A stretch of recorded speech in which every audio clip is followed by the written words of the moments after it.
Where's my statisticals?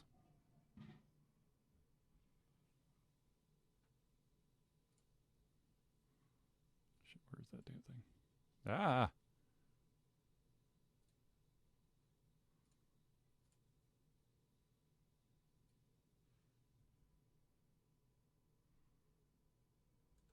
There we go. Let's try this again. Weird.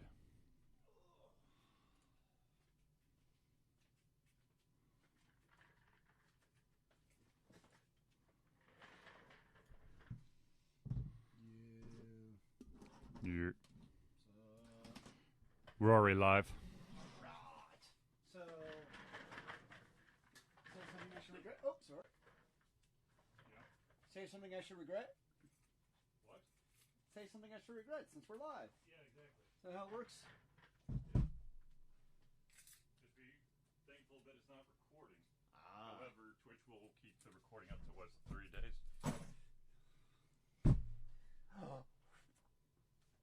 Breaking out the deuce. Yep.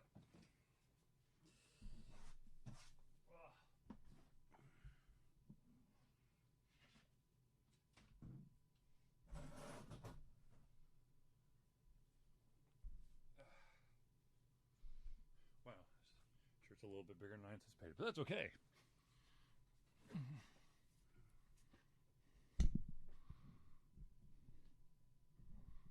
Shallow. Shallow very much. All right. I'm going to keep this bad boy right here. It is saying that we're at 60 frames per second, 3,400 KB per second. And it is time to go, my friend. But you're not on screen. Where are we going? We're doing the show. We're doing a show. Yep. Would you like your phone over on your side of the partition? Yep, probably. What's up? Hold on. Obligatory. I hold for no phone. All right. Testing 1 2 3 testing. Sup in the house of the rising confusion. Oh, we're trying to decrease the confusion, my friend. Or change your confusion to something better. But are we always confused? So regardless of the level of confusion, there's going to be more confusion? Are you trying to make my brain hurt? Isn't that kind of your job? What, to make my head hurt or your head hurt? Both, simultaneously. Yes? Or in parallel. No? Or in series. Sometimes? I don't know either. We'll have to get back to that. Fair enough.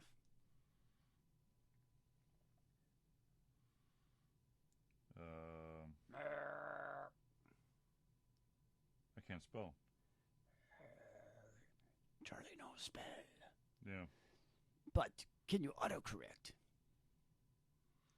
Well, it's not a talk shoe. We can make some shoes talk, man. We got some imagination around here. Oh, I'm sure we do. But I really don't want to do stop motion right now. Ooh, stop motion, alter the confusion. We might be on something. Go for it. You do you. I do me. That does not sound right. You started it. I blame you in all things because I claim no personal responsibility for anything I may say or do or stab. Yeah, no. All right, so let's do this. I gotta switch to this one, I think. Or is it this one? Or it could be this one. Yeah, it's this one. So many options. Oh my God, so many options. Too many options for me.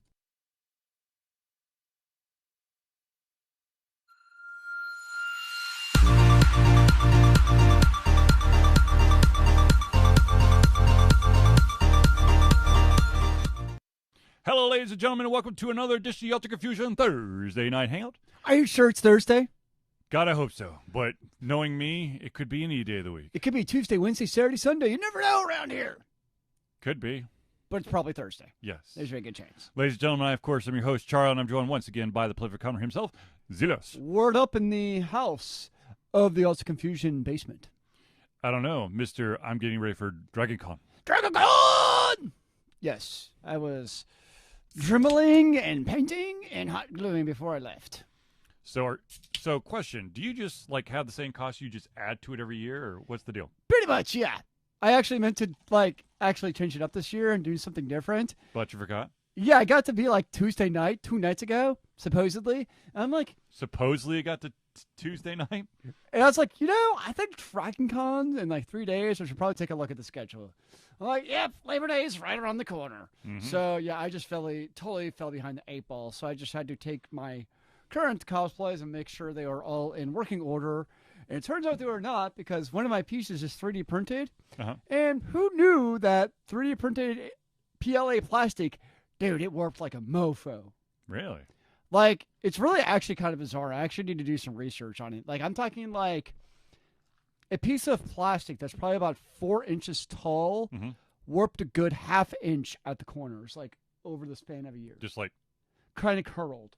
curled in, like the edges like curled inwards? Yeah, it's so it's very so it got rounded. Yeah, so it's very common when you're doing 3D printing on your base. Mm-hmm. It's just because of thermodynamics, because it dries, because it heats.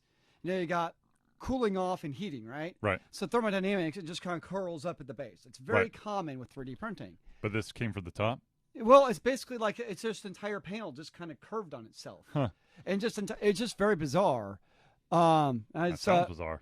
It's like, and it's not like the plastic melts, because like I had like a hot glue gun against it to get some old hot glue off, and it's not like the plastic's melting or anything. Mm-hmm. I mean, it's made to take very high temperatures. So it's just like, interesting.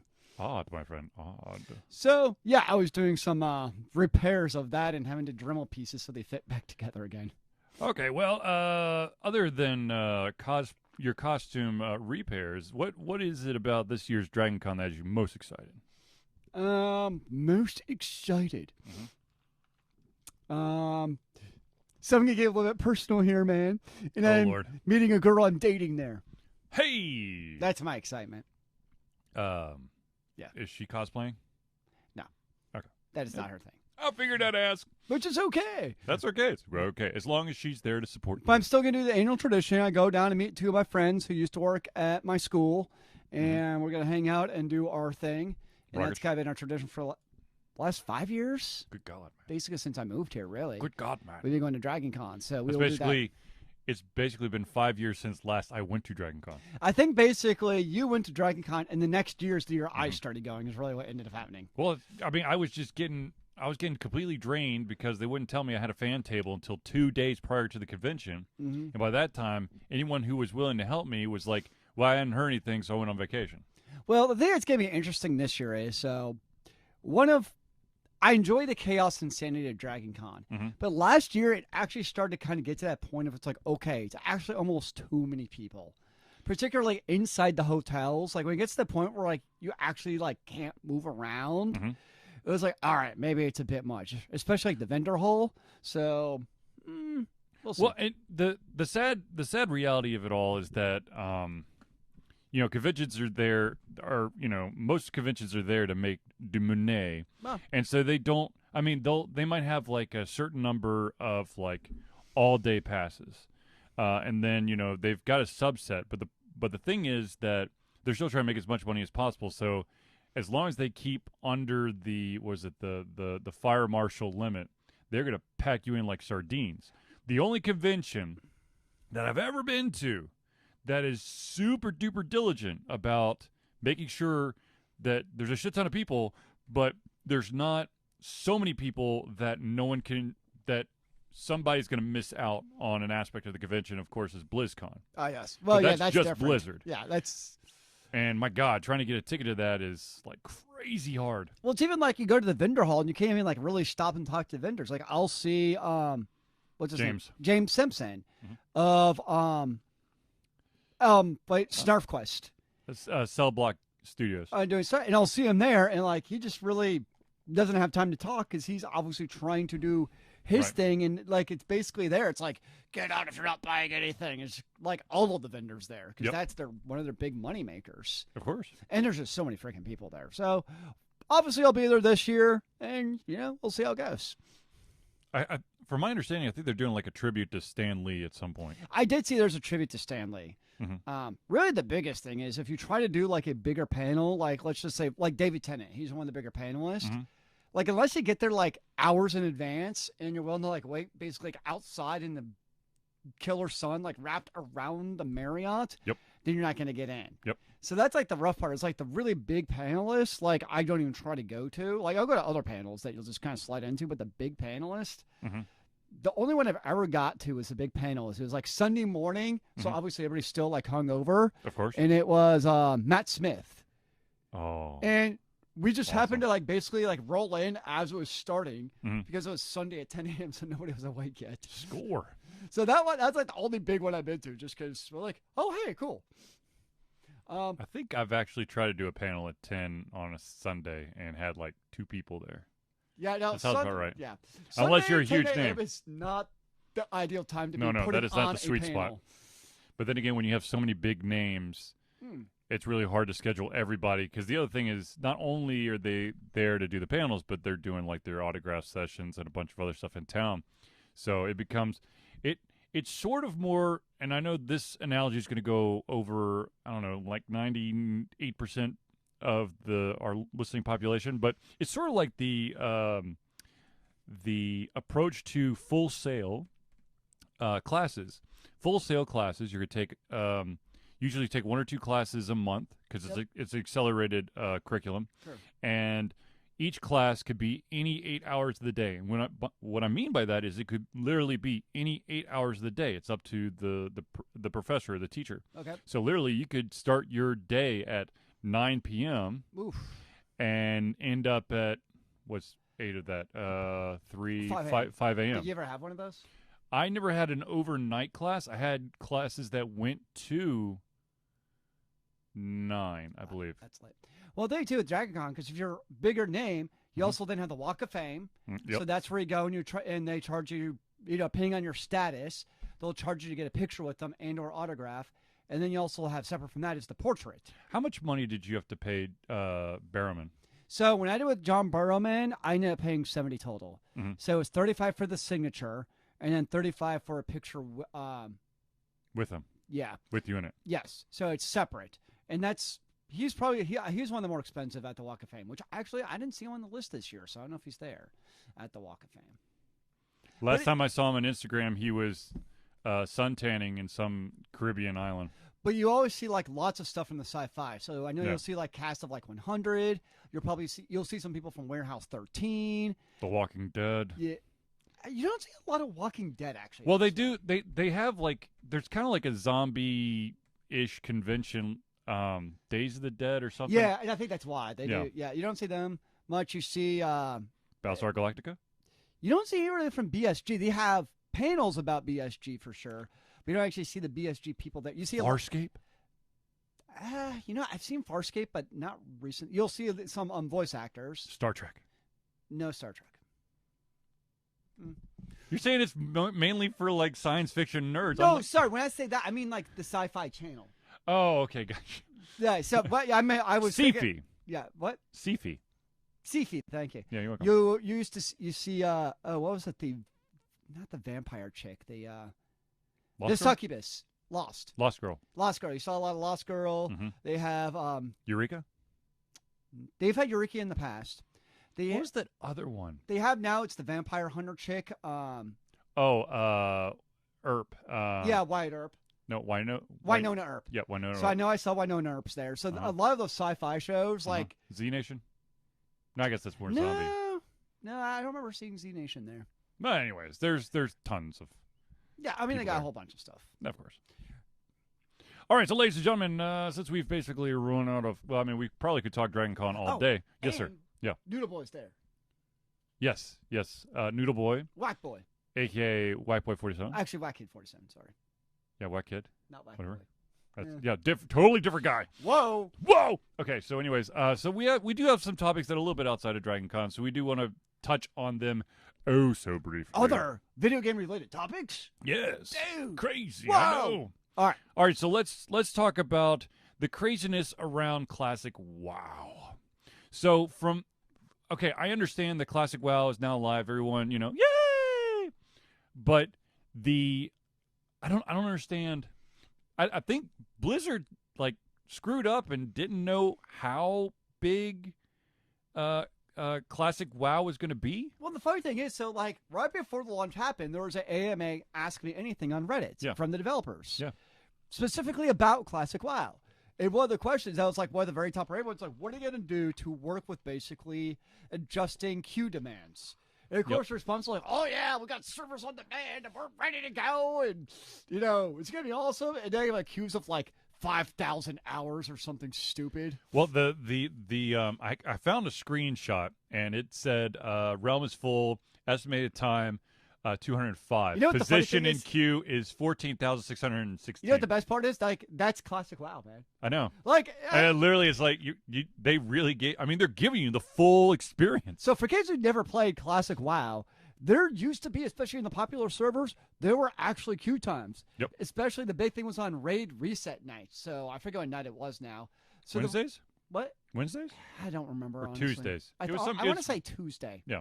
So Tuesday nights, the line would get long because everybody come in for the raid reset. So a lot of the older MMOs worked out what's called a raid counter, which meant basically for instance, Molten Core. If you cleared Molten Core, you cannot go into that raid for a full week. Right. And then Tuesday night was always raid clear night because that's when they opened up again. So you could go again. And another person can get that one unique item. That purple fat loot. Yes. So it's just kind of funny to me that yes, in today's day, that they're still can't accurately gauge the internet. Don't they have sales metrics somewhere? It's oh hey, we sold 50,000 copies. We should probably have a queue ready for 50,000 people. I don't know. I would be very interested to see what the pre-order numbers were versus the day of launch numbers. Because that's the other thing. That's true. Personally, if I was in that position, would probably try to do pre-orders and just double it for the population on the servers. And I feel I don't know the numbers, but I would just postulate that it seems like Classic WoW would be a pretty heavy pre-order game. Yep. Because you're playing to the nostalgia. So it's people who know they'd wanted to play Classic WoW for a decade. So it's kind of surprising to me that they have this long of a queue time. Now, the real question is, do they have loot lag and the other true WoW vanilla flavors? And explain loot lag for the novice. For those who do not know what loot lag is, basically what happened is, because there were so many people on the servers that couldn't handle all the awesome pixels, is you'd actually go pick up an item and you'd sit there and your character would squat. And naturally, I think when you squat, you're going to the pickup lag. Literally, you'd sit there with the bag open until you got the loot. And so it's called loot lag because you have sometimes minutes of lag waiting for the loot to get transferred into your bag. Oh, and the catch is you couldn't do anything else during this. Yep. So it's not well, I guess I don't get the one copper or I'm just going to go somewhere else. No. When you got loot lag, you're hosed. Sorry. You're still in the process of picking it up, and you can't break. Here's the real question. Do you remember Hogger? Hogger. Doesn't ring a bell. So Hogger was the original. He was a level 11 elite. So if you start out in Stormwind, that's a human. I never started out as a human. So if you start as a human in the Stormwind, he was a level 11 elite. It was this big boar, and he killed everybody in the first attempt. Because it's you're this little guy, you have a broken short sword, leather trousers, and this big ass hog attacks you, and everybody would always die to Hogger. It was the legendary killer of all noobs. Yes, of all noobs was Hogger, the noob killer. No, sorry. I was always a dark elf. Every single time I played WoW, I always had a dark elf character. I don't know if I ever played the dark elves. That's the only character I played. But anyways, so I'm assuming Blizzard's probably okay, we fucked up. We'll get this fixed. I'm hoping. But the thing is, I have pretty much like I loved. I mean, I was huge into WoW Vanilla. I pretty much have zero desire to go play it again. I'm just like, well, the biggest thing is I don't have the time. Right. Like, yeah. there was that joke of like, somebody posted like, as a teenager, I loved WoW Vanilla, and now I'm on a dad. So it has like, get WoW Vanilla, and like 3 months later, it's like, you just died to Hogger again. Because it's like, you don't have time to, like, I mean, it was a grind fest. Yeah. So I do want to read up on WoW Vanilla to see what did they change to classic WoW in terms of the true classic. Right. In terms of some of those things. I don't know. So, on a different note, I've been asked this question, and unfortunately, it was not. I forgot to post it on Discord, but I'm going to ask it to Zelius and also give him my input as well. And that is, what are your thoughts about? Oh my gosh, what's it called? Ranking decay. So, like, over time, you're like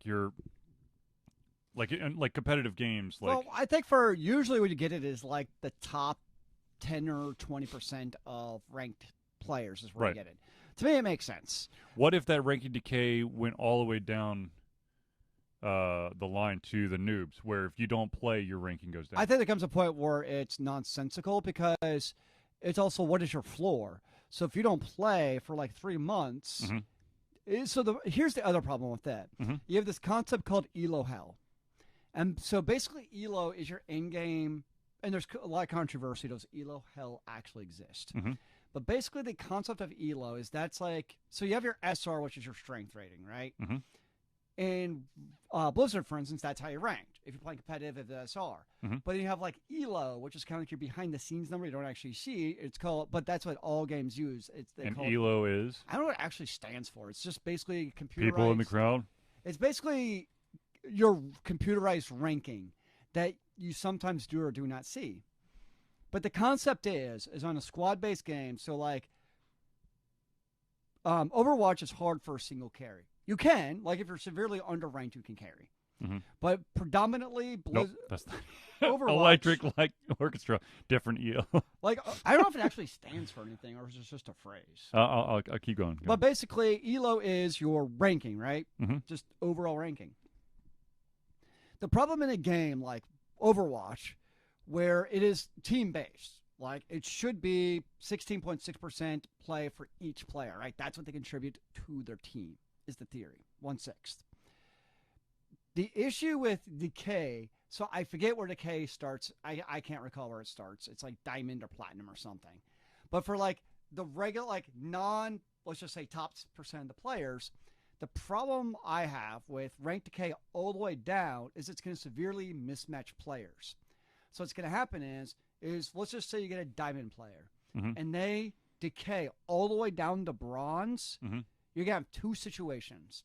One, this player's going to be severely mismatched and they can get caught in ELO hell, which actually makes it hard for them to rank up because now they're getting caught with 5 other players who don't actually play like a diamond player. Because you're also play with the anticipation of how your teammate's going to play. The second issue is it creates a very unfun game for the opposing team. So if you're actually 6 true silver or bronze players and you're playing against a diamond player because of ELO hell, it's not a fun game because they're going to curb stomp you. So that's my big issue. So when you're at the top 10 or so percent and you get decay down, that's one thing because you're all good at the game. But when you have decay all the way down to the base levels, like it's just going to create incredibly unbalanced, unfun games for everyone. So okay, so there of course there are games out there that utilize this. Of course, we're talking about. Real quick, the ELO rating system is a method for calculating the relative skill levels of players in competitor versus competitor games, such as chess. It is named after its creator, Arpad Elo, a Hungarian-born American physics professor. So ELO is actually started out as chess. Interesting. Makes sense because you get ranked like Grandmaster, Master, blah, blah, blah, blah. Yeah. But here's, okay, so when it comes to competitiveness, yeah, I could definitely see that there is, there should be a cutoff. I have seen recently there are games that are more of a single player nature that have sort of a different type of decay, and that is the more time you spend away from the game, your progress with like basically your bonus progress gets kind of wiped. There's a game. What do you mean by bonus progress? So there was one game I was playing recently on my phone called Post Night. Basically, you are. I feel like I've heard of that game. You're basically a mailman who's also a knight. So basically, you go from. So it's like Paperboy. Not really, because you're in a town and you deliver a letter and you can do some quests to get some like special items and stuff. But most of the time, you're literally just slowly walking across this X amount of space, and you've got enemies that you got to kill. You've got a defense and an attack, and he will attack on his own too. What's it called? Post Night, Post Night, like Knight. Yep. But the thing is, in the cities, there's these characters that basically have like a like meter. It's I think it's like 0 to 5 hearts. Okay. And I don't remember how much time you have to there is between when you can give them a gift. Basically, you give them a gift. If they like it, then the heart rating slowly fills up. Makes sense. However, if you were to stop playing the game for a couple days, the heart rating would start going down because now you're not paying attention to that person. And so, what the bonus of the benefit of trying to keep those heart ratings up is that they give you better like random item selection. Like it's basically like a gift box that has a couple of like ingredients and stuff that you can turn around and create stronger armor or something like that. Now that's because I'm assuming it's a mobile game. Yes. So it sounds like a very sneaky way of trying to get players to continue to play every day, and because you're logging in the game, hopefully buy stuff. See, and one of the things that I would find interesting, but then again, when you mentioned Elo Hell, like let's say for me, like first of all, I am not a highly competitive player on anything, but you look at I once upon a time used to play Smite. Once upon a time used to play Paladins, and it has been a long ass time. But if I were to like log into Smite, people would see that I have the top mastery for a couple of the characters, which of course I'm so out of practice with that it's kind of misleading. There is some of that. I would agree. There is an element of that where. So I mean. So the question would be, for me personally, I think that if you have, I mean, it'd have to be a very good chunk of time of inactivity that I don't even know how to. Well, I think in your case, I think in a case like that, though, I think you would also kind of you would lose enough matches to go back to basically where you should be at your skill level. But I also don't think you'd be such dead weight to make it a terrible experience, if that makes sense. Well, I think, maybe. I mean, because the thing is, it's not solo. You're with a team, so you got a person who's going, "Oh, this guy has a mastery rank of 10 on this character. He's going to kick ass," and I'm just sloppy all over the place. Yeah, so I could see that. I mean, it'd be very interesting to see some sort of implementation, but then then again, there's always a way to game the system, and at the same time, you never know. I might pick up a character that I haven't played in forever, and then all of a sudden, I remember how to play like a mastery rank 10 instead of I feel like 3. it'd also be an easy way to create new Smurf accounts too. That's true. So for those that don't know what Smurf accounts are, is they're bane of every low elo player's existence. And basically what they are is, let's just say you're a platinum player sniper, right? Yep. What you do is you create what's called a Smurf account. Yep. And a Smurf account is, so you lose all your placement matches on purpose, and it means you get ranked as a lonely bronze or silver player. Sad. And then you go in, and if you're like that good of a player, you can actually then carry. And what you do, though, is you make the life of the other team completely miserable because they have no chance. Yep. So that's basically what a Smurf is. So, but what you would then do as a Smurf is basically you rank up because you just face dump everyone, and you just stop playing that account for a couple months, and you just gave yourself a free Smurf account, basically. So I could see that part. It's interesting. I never thought of the angle you're coming from, which I can understand that too. I think the not decaying down to a certain point is probably the lesser of two evils. Right. I think that's why they have a certain threshold where they stop the case for that kind of exact reason. Because I think it's easy to argue. If you're a GM level player, right, like your top X%, yes, in that case, a couple months off, absolutely, you're going to lose skills down to a certain point. Right. But I think once you get to a certain kind of ranking point, like there's such a breadth of player skill where you can kind of at least hold your own a little bit more. Once you get that top few percent, it's much. It's like a honed athlete. Yeah. You know, if you're working, let's say for football, let's say that you're a running back, and you know you're an NFL running back, and you got you know the strength, the conditioning, all that stuff, and then you take a couple months off where you don't do anything. When you come back, you're gonna be missing a step. Yeah. And it's gonna need some time to like re-up because you have to get strength training and all that stuff. Yep.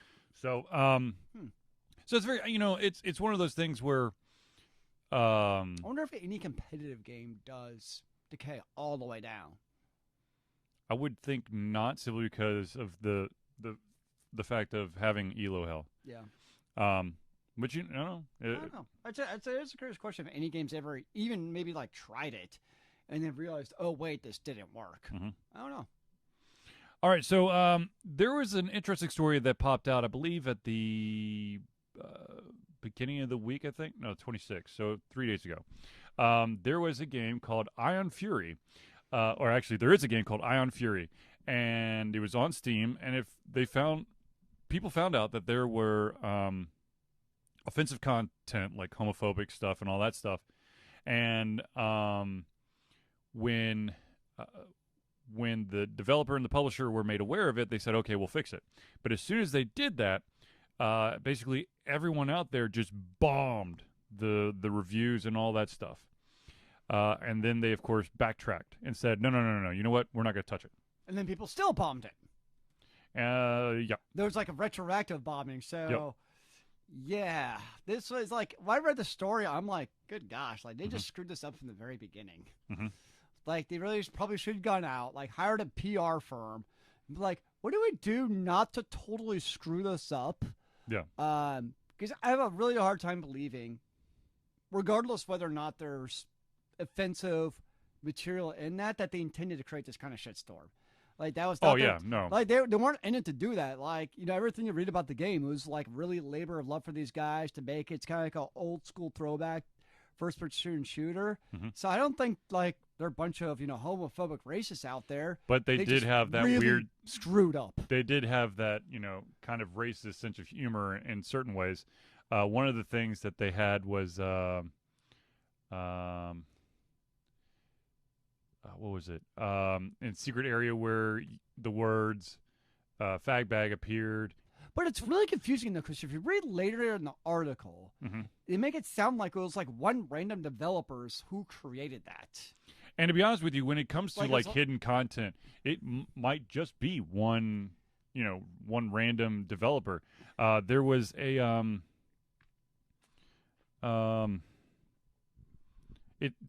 there have been times where, let's say, a certain programmer is helping create a game. It's doing some special coding, and he gets let go. There have been many a times where the individual, for the next coder's enjoyment, will leave all kinds of fun hidden things in his code. Yeah. There's also the chance of, if you want to go back to Grand Theft Auto San Andreas, there was the hot coffee scandal. That changed a lot of things, where an individual decided it'd be fun to hide a sex game inside Grand Theft Auto, which a lot of people don't understand is with the hot coffee thing, you couldn't access it in the game. You'd have to mod your game. It was a hidden thing that you could only do on the PC because you'd have to basically break into the file and change some ones and zeros, basically. But still. But there's always going to be someone who's going to put something, their own spin on things hidden in the game. Yeah, I mean, I get it. Like, you probably shouldn't be putting fag bags in your game. Or the O-gay instead of Ole. Yeah, but at the same time, like, I don't find that a reason to go on and... Because, like, I'm not going to go buy the game, basically not play, because this is what's happening, is people are going in, buying the game, playing like a minute so they can write a review for it. Yep. Like, okay, I get it. They probably should not have done that. I think we're reasonably could agree, but at the same time, it's like, I don't know. Well, the thing is, first of all, they should never have done that. Yeah. Second of all, when they said that they were going to take care of it, then they should have just taken care of it. They shouldn't have. That is true. The thing is, yes, you're going to get bombed by a lot of people going, well, you got to stand up for your beliefs and you got to stand strong. But then there's going to be a lot of people out there going, okay, they're considerate. But then to go back on your promise and go, you know what, F it. We'll keep everything there. Now you pissed off both sides. I think if they just like stuck either from the very beginning, being like, you know what, this is game, we created it, live with it, the controversy would be over. Yeah. Same thing the other way around. If they were just like, we're removing it, it would probably be over by now. But I would agree. I think it's the backtracking and the flip-flopping. That's really what creates like a what? Do these people know of course, what they're because doing? the thing is, as soon as it was discovered and as soon as they said, we're going to remove the offensive content, now you've got, it's now big news that they had this offensive content, but they are sensitive enough to the community that they're willing to change. So you're getting, you start off with bad press and it went to good in some people's minds. Then you can ride that wave. Or if you say, no, we believe in what we have, then, of course, any news is good news for a company. Well, most of the time. This is not a good time for them. The thing is, if they stand by it right off the bat, then, yes, you would have a lot of people pissed off, but then you have a lot of people going, okay. Because even like the second option of keeping it, they could have spun it as like not censorship, freedom of speech, et cetera, et cetera. Exactly. The other way around, they do it as you said. It's like, okay, we're compassionate, et cetera, et but cetera. don't flip-flop. Yeah, either way, it would have been fine. People would have got over it. But I would agree. It's the going back and forth. And who knows, maybe tomorrow they'll change again. Who knows? It could. Maybe they'll just remove the game entirely. But that's also the reality of the social media world we live in, where anytime you have something slightly controversial, I mean, like Grand Theft Auto, like they've used that controversy to their advantage. Oh, yeah. But they've also seemed to know how to push it in just the right way. Yeah. Without going like over that magical line. Yeah. Like there is that line that they somehow toehold. And I think it's that going back and forth and just like, Grand Theft Auto. If they decide to take out the hookers and put back in the hookers and take them out, then people will be like, what the hell? Exactly. They're like, oh my gosh, we're so sorry. We're going to fix this. We remove that line of code, which of course, once again, not everyone could actually access the hot coffee stuff. They fixed it so no one could, unless you had a pre-patched copy, then whatever. But that's your own damn fault. But they're like, they were already like an edgy type of game. I mean, you're beating up police officers and blowing shit up, and I can't remember the exact meme, but there was like it's like ran over 3 hookers, 2 pedestrians, and 1 police officer paid $200 fine. Yes. Going scot free. But then you have a sex scene and it's all hell breaks loose. Well, that's just the America we live in. Now, okay, speaking of violence, we're going to get violent on the show? Now we're going to talk more about these crazy violence. Okay, so ladies and gentlemen, let's talk a little bit about something called swatting. Swatting? So basically what swatting is... Do I swat you with a fly swatter? If only. Swatting basically is the tactic of an individual calling a fake kind of like hostage situation on another person's house. That does not sound good. No. What people will do is they will call like 911 and say, "Oh my God, I see this person. He's got an AR-51. I don't know guns, so just a gun with bullets. He's got lots of guns, and he's got someone trapped in the basement, and I hear screaming, and I've heard a couple shots. But it's completely fake. Of course, it's completely fake. What they're doing is they're trying to, first of all, make the guy look like a fool. Second of all, they want to get that person arrested. And third of all, which is the darkest thing, is some people actually want this person to get hurt. Well, that sounds very asshole-ish. Now, the interesting thing, I don't know if we actually talked about this before. We probably brought it up. But the gentleman who won the first ever Fortnite championship. I think we vaguely talked about it. Yeah. He actually got swatted. Live. And the great thing that I'm very thankful for was the fact that one of the police officers who was being called to the residence he lives in that guy's neighborhood, and goes, no, no. That's very fortuitous for him. Yes, very fortuitous. But speaking of swatting and trying to kind of like curb that kind of thing, the Wichita city police are basically going to start basically a registry for potential SWAT targets. So what they're doing is they want to create an alert database that would basically say kind of like flag certain addresses, so that people don't get killed. Like a certain person in was it L.A.? Yeah, of L.A. Yeah. Yeah. Well, no, it was in Wichita, but it was somebody from L.A. Right. That's right. Yeah, that's right. Yeah. That's right. And, it's obviously unfortunate that happened. The police were called to a scene where they were told that there was like somebody in imminent danger. And the gentleman made a sudden move, and they took it as him going for a gun, and they shot him. So obviously, it sucks that happens. That should never have happened. But I think it's also good that the police is taking proactive measures to help prevent this from happening again in the future. So basically what they're doing is they're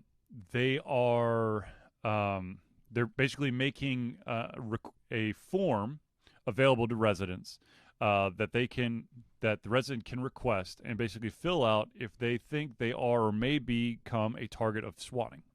But the thing, okay, so it's in my mind it's a good thought. However, I could see this backfiring big time, because there's sadistic assholes out there. There could be people who do want to do only harm to individuals, and so they'll be like, I'm afraid I'm going to be swatted because I play Call of Duty online, and this guy really is a serial killer, and people are going to be like, I don't know, his address is saying that it might get swatted. Yeah, it's I mean, it's got great intentions, because that would definitely, you're talking about probably like 1% or 5% of the people trying to game the system, but at the same time, there's got to be, there's got to be an additional layer or something, or a better way. I mean, obviously, we don't know what happened at the house and everything, but a way that it doesn't happen in the first place. Yeah, I don't know what the answer to that is, but obviously, the Wichita Police Department thinks this is one of the answers to that. And maybe it is a great first step. I'll admit that. They're at least doing something. Exactly, yes. There's something that they're trying to do proactively, which I can appreciate. But it just seems like, I don't know what the answer is. Yeah. I don't think there truly is an answer. I think it's going to be, it's something that you're going to have to hone over time. Or people don't be assholes and SWAT. Huh. No, well, I mean, thankfully, it is, the person who called him the SWAT is getting 20 years in jail, as he deserves, because in my mind, he's the cause of the death. Yeah, he got, I thought it was 20 years. I thought I saw sentenced to 20 years in federal prison. Yeah, I mean, you do that and pleaded guilty to causing the gentleman's death. That's what he did. Now, of course, there is a civil suit that's pending against the Wichita Police Department. Yeah. For shooting their son. Okay, so let's go into a little bit more happy news. Happy, joy. So, ladies and gentlemen, fans of Mario Kart, it looks like Mario Kart is coming to mobile devices around September the 25th. It's coming to Android and iOS. At launch, it is going to be free to play with in-app purchases. No way! And I have to say, I don't know how I feel about that. Well, I will say at least Nintendo's had a history of having good games. Yeah, but I don't know. I would like to say I can give the benefit of the doubt to Nintendo. I need controls. I need buttons to push. Well, I'm pretty sure it's going to be accelerometer rate. Yeah, but if you have like a shitty or older phone, it's not going to be as crisp. See, that's one of the. Dude, get a new phone, bro. No, because case in point, and I think I've mentioned this before, but I've got a iPhone 6. Okay. My wife has an iPhone 9, I think. That does not exist. 10? Yes. Okay. 8? You either have an 8 or the X. Okay, maybe she's got an 8. Well, anyways, the screen is Does bigger. she have a button? No. Yes. No, she does. She does. Then it's an 8. Okay. She has an 8. I have a 6. And I could tell you by playing the Harry Potter game. Oh, yes. It makes a hell of a difference between my phone and her phone. Because when I'm drawing or, the spell shapes or shit like that, I could be like completely on my phone and it'd be like, and I do the exact same shape on my wife's phone. It's like perfect. And I'm like, you son of a bitch. So I'm hearing is you're one of those noobs who play your poor performance on the device instead of your own shortcomings. I blame it on the ineptitude of not as advanced as the newest devices. There's a solution for that, man. I'm just still look, man. I'm trying to play my Windows XP games on my Windows 3.1 machine. Okay. Don't forget about your DOS box. I don't have a DOS box. I actually have DOS. Dude, you're elite. Oh my god! And I have to log in through Prodigy. Why you go to your America Online portal? I don't have American Online. I'm a rebel. Whoa, dude. I'm going to switch over to Earthlink. I'm just going to use my BBS. Oh my god. And then I'm going to Gopher. What? Anyways, now that we've lost the over vast my majority, ARPANET. now that we've lost the vast majority of our audience because we're talking about shit that probably, not probably, has not existed in a long ass time. No, AOL still exists. No, I'm talking about like Windows 3.1 and Earthlink and Prodigy. And yet, I bet Windows 3.11 still exists on some sad, poor server somewhere in the depths of the planet. If my mom hasn't thrown it out, I'm pretty sure I still have the installation disk for 3.11. Should try installing and see what happens. I think my computer would just blow up. First of all, I'd have to find a disk drive. Wait, 5.5 or 3.25? 3.25. Oh, I one at home. I think I have one too somewhere. But anyways. But do you have the right SATA port? No, Probably not not. SATA, PATA, wasn't it? I don't know what it is. Remember the old ribbon port? Yes, Yeah, I do. I don't think I don't think my computer has one or yours. Yeah, no, probably not. Those were the days, man. Ah, memories. Okay, so anyways. Master versus slave hard drives. Yeah. So anyways, back to the Mario Kart. I don't know. I mean, it's cool that that Nintendo is, they're pushing their stuff onto more than just their own devices. I'd be kind of curious to see single player versus multiplayer and how does all that work? Yeah, that's the big question. The thing is, unless you're in the closed beta, you know nothing. Because what made Mario Kart great was the multiplayer. Oh, hell yes. The single player is fun, but the multiplayer, we go around, you got all your friends playing, you get the red shell, and then you get the banana behind you to block the red shell. Sam Grizzle. Dude, Grizzle's in the house? What? No, yeah, exactly. Mario Kart is, it's basically like, it's going to be, that sounds weird. Mario Kart was kind of like I don't want to say an evolution from GoldenEye, but it had that same effect where you could play single player. Mario Kart was up before GoldenEye. I know that, but I'm just saying that it feels like, yes, there are some hardcore people out there who still play GoldenEye, but still, it gives you the same effect. There's something wrong with them that still play GoldenEye. I'm sorry. Huh? Nothing. What are you talking about? You don't play GoldenEye. What? Are you talking about Odd Job? Just in general. If you still play GoldenEye today, you got issues. Nostalgia. Hello. Ta-da! Nostalgia's overrated. Anyway, so Mario Kart on the iOS and Android device in September. I'm probably going to check it out. I'm not going to lie. I'll check it out. And I bet you're going to love that. I bet the initial launch for Mario Kart is going to be stratospheric. Everybody's going to try it out. So the question is how well is it going to work? Right. And Lost Shaman thinks there's nothing wrong with classic games. True. I told you that. But it's a game. Some games have aged much better than others. GoldenEye, at its time, was dope. Don't get me wrong. But between the control scheme and the actual graphics and the gameplay, it's aged terribly. I still play it though. I would still play it if I had my Nintendo 64. After playing other first-person shooters, it's just aged terribly between the graphics and the gameplay and how you control everything. That's right, Lost Shaman. People love retro shit, dude. Well, no, okay. We like retro with like the 8-bit shit. Don't get me wrong. Look at your. Oh, yeah, you do have a retro. No, I'm saying like. No, your shirt, dude. Like, I know. No. Can I finish? Good Lord. Go. There's nothing wrong with the retro. It's when that gameplay has evolved and it plays well beyond where it was, which is the case of GoldenEye. GoldenEye, by today's standards, is a terrible game. It's not. Yeah. The controls, the mechanisms, everything else. Look, if you grew up in the post GoldenEye era, then yeah. Then if you were to try to go back, sure, I think that you'd probably have issues. But if you actually play GoldenEye and you have those million hours of shooting up people with your friends. Which I did.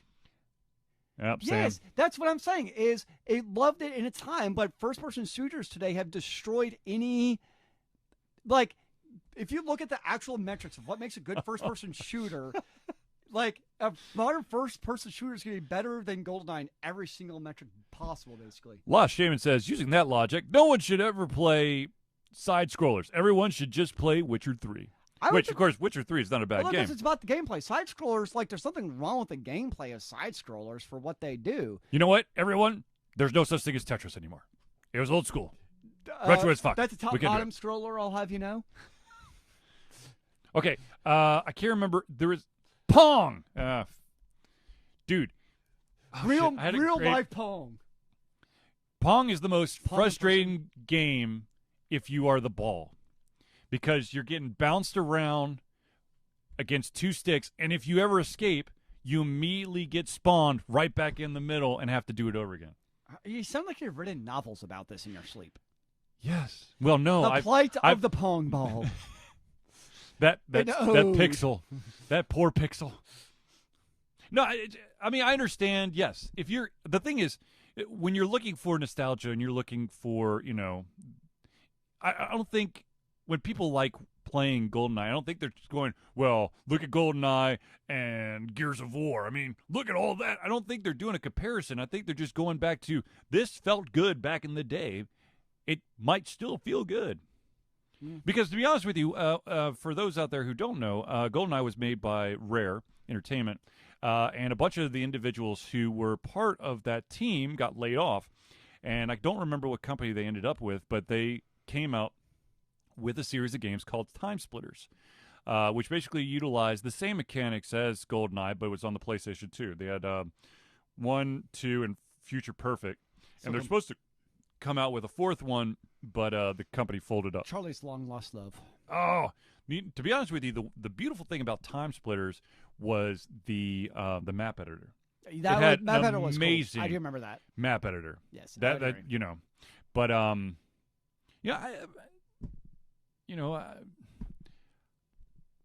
be very interested to see how Mario Kart on iOS and Android does. I mean, And how bad are the microtransactions? So that's true. Like, sometimes it pisses you off. So, like, I tried playing the other night. I don't remember what the game was called because I deleted it after about 5 minutes.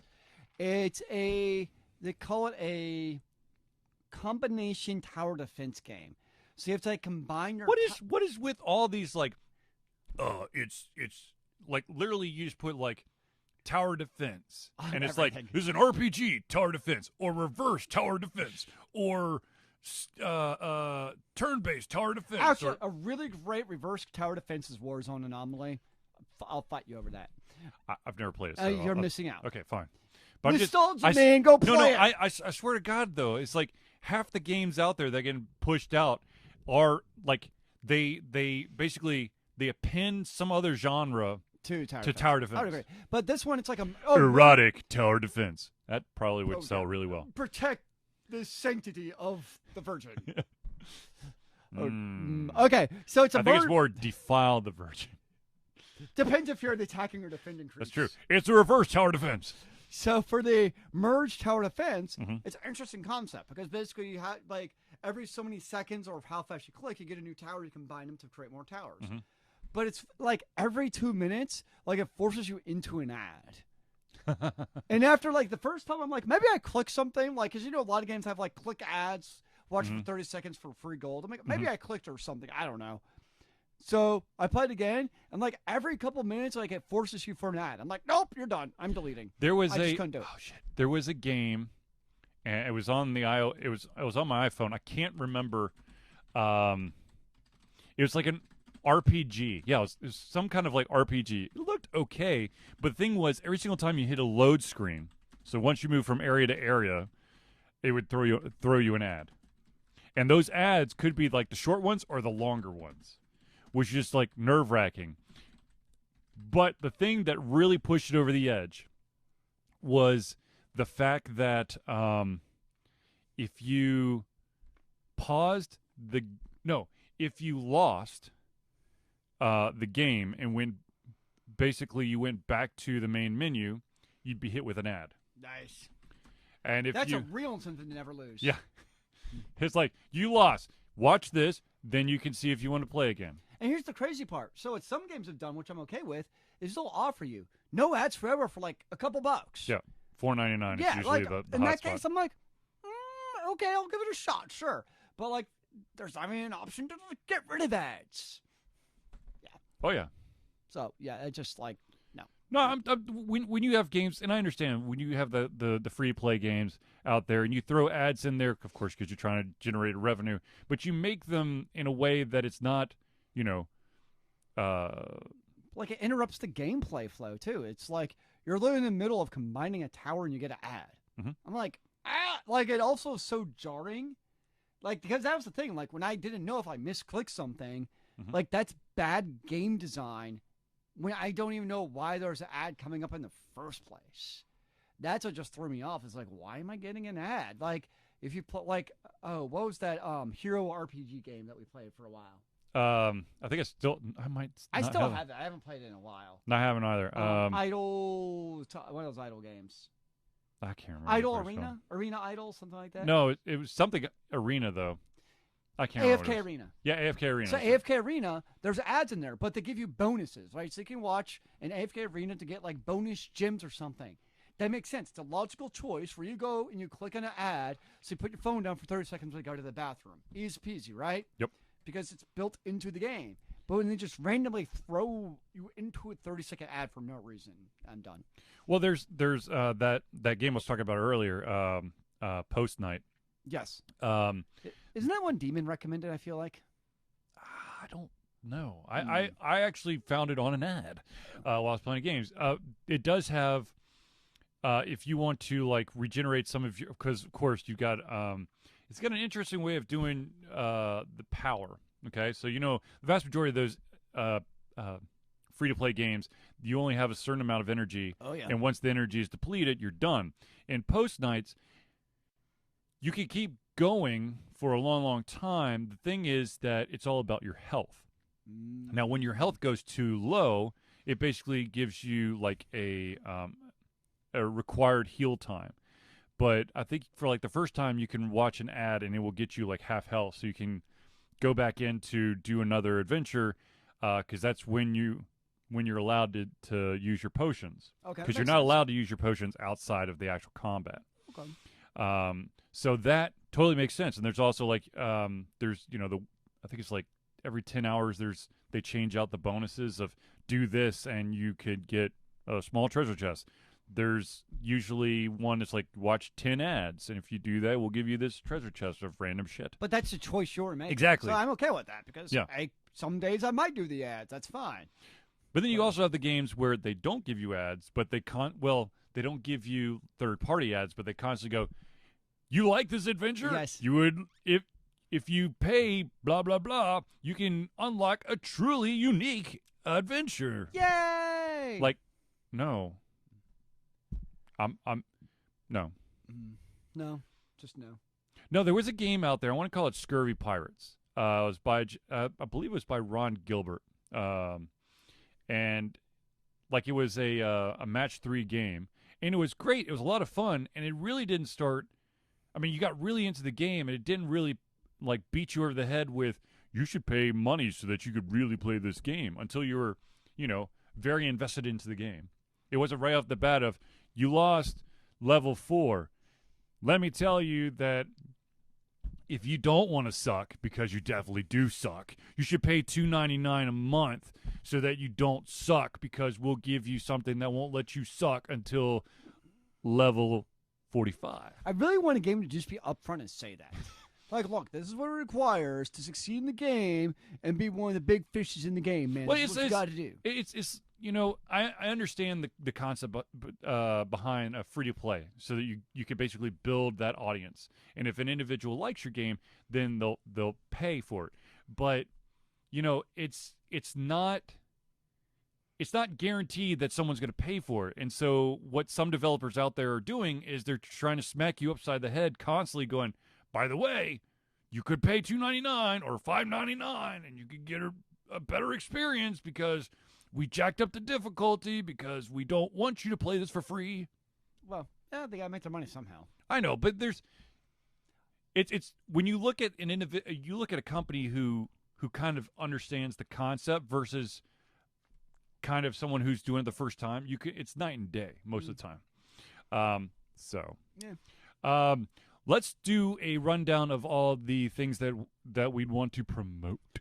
First of all, since Lost Shaman is in the crowd, I have to recommend his series called Ukamog, the Saga of Ukamog. Which I'm still waiting. Cool I'm still waiting on the next book. Wait, I thought that was years ago. I've got 3 books and the novella. So there's a 4th book coming out eventually? I don't know. Lost Shaman. Well, based on reading the 3 books. Yes. Oh, God, there's got to be more. Okay. There's got to be more. But also, ladies and gentlemen, every single year, Alter Confusion does something called Extra Life someday. Thanks, Lost Shaman. Every year, Alter Confusion does something called Extra Life. Extra Life is through the Children's Hospital. Oh, for fuck's sakes. Children's Miracle Health Care Network. Yep. And basically what Extra Life is all about is playing, basically raising money for one of the participating hospitals. For Alter Confusion, it's been Children's Healthcare of Atlanta. And this will be our 8th year. We're trying to raise money to, of course, go to Children's Healthcare Atlanta. I will be playing all 24 hours. Hopefully it's not on a day where the damn time changes, because that's a bitch and a half. It just means you have to play an extra hour of video games. That's terrible. Yes, if you're curious about... Oh, shit. If you're curious about the Saga of Ukamog, the books that you need to check out are Racked, Desecrated, Flayed, and, of course, Shadow of the Pyramid. And I've read them all, damn it. Do you have a favorite of the 4? You know, I have to say that... You know, I kind of like the first one because, it's the start of it. You know, I would say that you have to read the first one because it built on itself. Right on. So I would say definitely check out Racked. Very nice.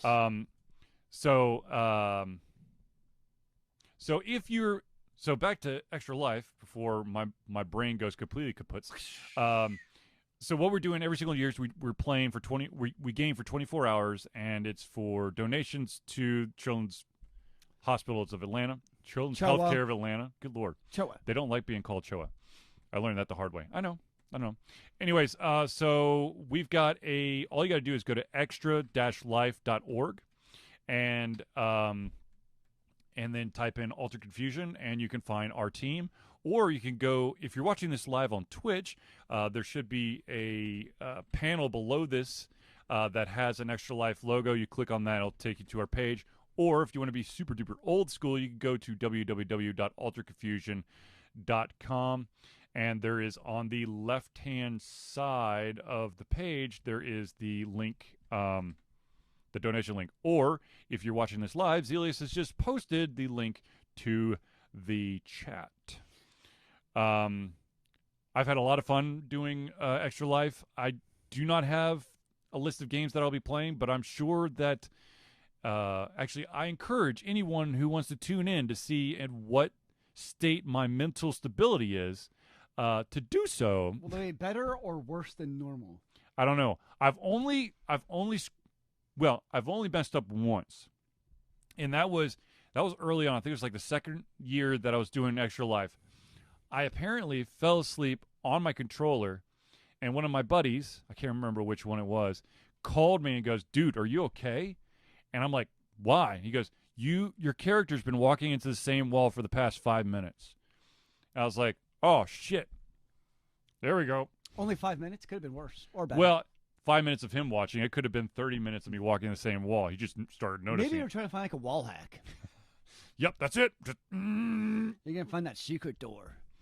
But there's always some random game I end up playing. I think it was 2 years ago I started playing the Star Wars Online. Or not Star Wars. Yeah. What was it called? Star Wars Online. What was it? But it was called something else. Well, no, I thought Knights of the Old Republic. What? I'm really confused now. No. What the hell was the? It's not KOTOR. No, Star Wars Online's been Star Wars Online. It was bought up. Sony changed it big time. Is that the same game we're thinking of? I don't remember. I don't know. Where you're like a possible. I don't care. Anyway, so I played that back in the day. But anyways, I end up playing some random MMO. There it is. Star Wars: The Old Republic. Yeah, it's always been called that. SWTOR. That's what I just said. You're like, yeah, Star Wars Online. I'm like, no, that's not what it's called. He goes, no, it's been changed name. I'm like, no, it's not. You said it changed names. I did not. You said it changed names. Are you sure? Yes. I don't know. Let's rewind the tape. Actually, I do not want to try to do a replay. Be kind and rewind. Oh, Lord. I still have never seen that movie. I just think of Blockbuster. Yeah. Remember we used to have like the rewind devices? Yes. Yes. How do I rewind my DVD? I prefer to rewind my albums. All right, so ladies and gentlemen, some of the other stuff that we would like to promote or self-promote. Ladies and gentlemen, of course, we've already given you the website, so let's give you some other options so that you can follow us. Ladies and gentlemen, if you want to follow us on Twitch and you're not watching this live on Twitch, actually, if you are watching us live on Twitch, please make sure that you follow, subscribe, or whatever the damn thing is, and make sure your notifications are turned on. If you want to check us out on the YouTube, all you got to do is go to youtube.com/AltsConfusion LLC. Now, of course, we do have a Facebook page, so all you got to do is go to facebook.com/AltsConfusion. And of course, if you want to follow us on the one and only Twitter, there's a Twitter where we have a handle. Well, at AltsConfusio. But dude, we're the undude. The N would break the internet. And of course, ladies and gentlemen, we also have something called Patreon. Patreon is basically a way for you, the audience, the followers, the lovers, the sinners, and the good people out there to give a little bit back to Alter Confusion to help keep the lights on, really. We could do this in the dark. But we wouldn't have an internet connection if it was in the dark. Well, you didn't say anything about internet connection. I'm talking about lights. To keep the power on. Well, okay. Yeah. Anyway, so basically, any denomination, it's a monthly donation to Alter Confusion. It helps pay for repairs to our equipment or upgrades to our equipment. It also helps us cover the costs of conventions, such as the electrical cost at MomoCon or the need for convention tickets if they have some weird rules about how many panels you need to do or what your status has to be in order to get a comp ticket. The need for convention booze? No? That'll be out of your own pocket, sir. Oh, wait, why am I even going then? Because you like video games. Anyway, so if you would like to support us in that way, you could go to www.patreon, that's patreon.com, and search for Altered Confusion. Also, if you are looking if you want to do a financial donation, but you only want to do a one-time donation, you can also hit a Donate Now button on the Twitch stream, or you can go to our website, www.alterconfusion.com, and click there, and it will be a one-time donation.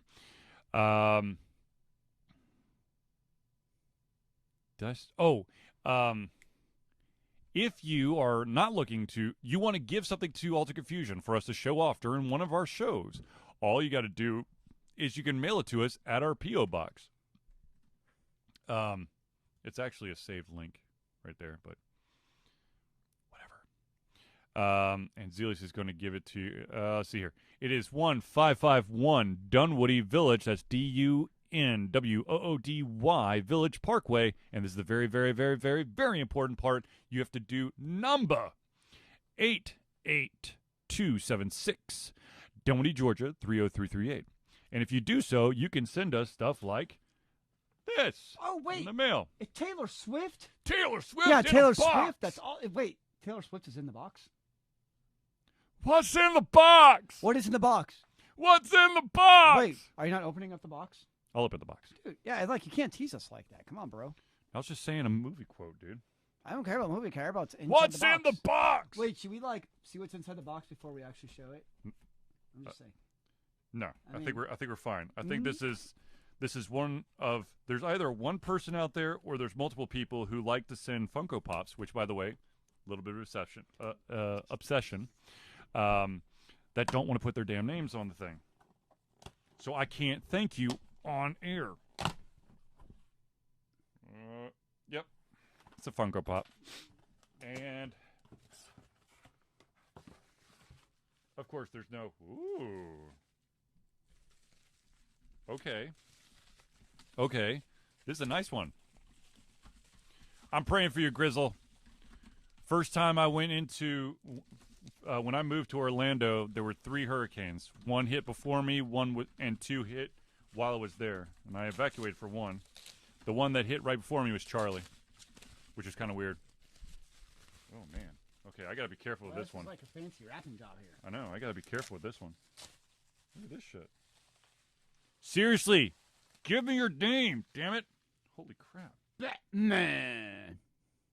This is Batman first appearance, Batman 80 years Funko Pop. It's got like gold emblems and stuff. I know. Like, holy shit. Seriously, people, start putting your fucking names on there. It's not hard. Or I want to thank you. Or they're just like driving you crazy. That's true. They're probably going, Our plan is he'll never find out. But then I can never give you the respect and adoration that you deserve. Maybe that's why they're doing it, because they don't deserve your respect and adoration. That's just weird. I'm not going to lie. That's kind of weird. But anyways, to whomever just sent me a new Funko Pop, thank you. I will post a picture of it on Instagram, and hopefully someone will actually claim the damn thing. That's not going to happen. I know it's not. But dreams do come true. I know. Or they get crushed in the abyss as we go to sleep and cry ourselves to bed every night. Actually, Zealey's posted, you can always sleep with Charlie's dogs if all hell breaks loose. Ironically, I had a cat that went batshit berserk crazy when the 2nd and 3rd hurricane hit. Because of like the storms and stuff? Yeah. Rose just literally doesn't even acknowledge storms. Delphi leapt into the bathtub and got freaked the fuck out because I filled the bathtub with water. Because when a hurricane hits, you don't know if you're going to have any water. Oh, so you proactively filled up with water. So yeah, that makes sense. And Delphi got spooked and decided to leap and jumped straight into a big thing of water. Oh, that didn't go. Contaminated the water. Contaminated the cat, man. Yeah, that too. But anyways, ladies and gentlemen, I do want to point out that we do this every single Thursday. Hopefully, this will be every single Thursday. I know the past couple of weeks have been off and on because of health issues in my household. I'm going to be totally honest with you, it was a little bit touch and go today if we were going to do this, simply because I'm having a slight allergic reaction to a wasp sting that I received this weekend. So you're not dying? No, I actually sucked it up and went to a doc in the box. What? What'd they do?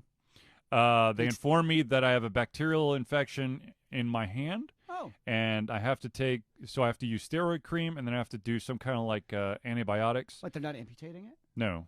Thankfully, the hand will be saved. Dude, you could have got like a claw. I could have 3D printed you a claw, man. It would have been so cool. Think of the stories you could tell. No.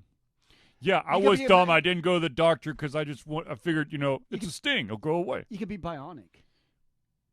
No. Does anyone remember that they redid Bionic Commando? I think it was like on the 360. Wait. And it turns out that the spirit of his dead wife was in his like bionic arm. It's weird, dude. What about you could be Inspector Gadget with your hand? I do not want to be a clumsy dumbass like Inspector Gadget. If I'm going to be anyone in that show, I don't say go Gadget boots and then all of a sudden blow up the room. You would if you could. Okay, so speaking of Inspector Gadget, conspiracy theory. Oh, gosh. I think that Dr. Claw is really Gadget, and Gadget's just an android of him. But Dr. Claw, the real Gadget, went insane. Oh, okay. That's what I'm saying. It's been a long time since I've seen Inspector Gadget. So actually, they just released a new series on Netflix. However, it makes it a little bit more complicated for my conspiracy theory to actually work. That's reality. But anywho, anyway, so ladies and gentlemen, I think we've kind of reached the end of our show. But I do want to point out that we do this every single Thursday at 8 p.m. Eastern Standard Time. 7 o'clock Central Time. And about an hour and 15 minutes, it's at least an hour show. Tell your friends, mark your calendars, make sure that you follow us on all of our social media stuff. And of course, make sure, actually, hopefully this thing is still working, because we've had a couple issues with the stream acting a little weird. But we are currently broadcasting on Facebook, YouTube, and Twitch at the same time. Wow, audio magically. Weird. I know. So anyways, hopefully we keep that up so everyone can, choose their own flavor of viewing the show. So ladies and gentlemen, without further ado, I'd like to thank everyone for tuning in to Ultra Confusion Thursday Night Hangout. For myself, Charlie, and Zelius, it's been a pleasure giving you everything coming out of our heads, our mouths, and of course, our hearts. Will be back next Thursday for another Ultra Confusion Thursday Night Hangout. Remember, kids, keep on gaming in the free world. Amen to that, brother. Ta-das! Where are the ta-das coming? Ta-das! I think I need to start doing an outro. Not like credits. Maybe like post. Thank you, people, for tuning in. Now, unfortunately, I have to go take my next round of pills. So basically, I got stung by a wasp right here on my hand, and then since then I now have a rash or an infection that basically circles all of this, which actually you could kind of see in the light. It's kind of a little bit hard, but yeah, it burns like a motherfucker. And yesterday I started getting lightheaded and started getting the jitters, so I was like, yeah, I probably should go to the doctor. Yeah, don't die. Yeah, so I was talking to the doctor, and she's like, yeah, stings can do that. I'm like, okay. I know stings can hurt you. I didn't know they're going to almost kill me and give me narcolepsy. Well, it turns out is it really true that the more times you get stung, the more deadly it is? I don't know if it's more deadly, but you get more. It's kind of like poison ivy. Mm-hmm. If you touch poison ivy, I've been in bushes of poison ivy, and I didn't get any ill effects from it. I would think that your body would gain a tolerance to it. That's not how it works. But the more you're exposed to it, somehow it's the reverse. It's not like getting the flu. Because I heard that it's the more you get to it, the better your chance of going into anaphylactic shock is. Yeah, for some reason, the more you are exposed to those type of allergen type of things, like poison ivy or stings, you become more susceptible to future bouts. It's so weird. I'm sure there's some great biological reason to it. You see all these movies where people are taking small, things of poison so they can build up their immunity. So if someone were to try to poison their food or their drink or their women or their horses or whatever, they could survive it. So you're saying is you should start daily taking in some bee sting.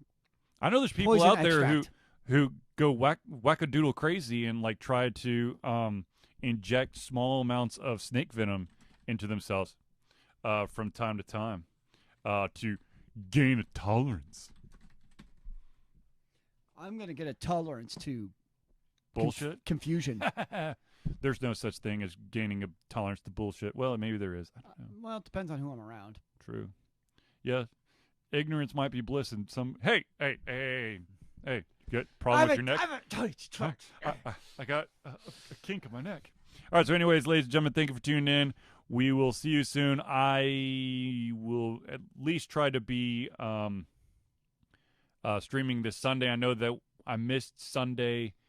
I missed Sunday and Tuesday. Sunday, was after my kid's birthday party, so I'd already suffered the wasp sting, but it wasn't really that bad. I was just literally exhausted from trying to wrangle 32 kids and 44 adults. The adults were harder to wrangle than the kids. And then, of course, Tuesday night was my fantasy football draft. And I saw you streaming that, though. Yeah, I started streaming it for like half a second, and then they're like, dude, no. There were some people that didn't want me to stream, so I was like, okay, and click. Bye-bye. So anyways, ladies and gentlemen, thank you for tuning in. I will be gaming on Sunday, even though Monday's a holiday. Maybe I could sneak in some gaming on Monday. That's the whole point of a holiday. Yes. More gaming on a holiday, right? Yes. I'll have to wait for everyone to go to sleep. So anyways, ladies and gentlemen, thank you for tuning in, and we'll see you later.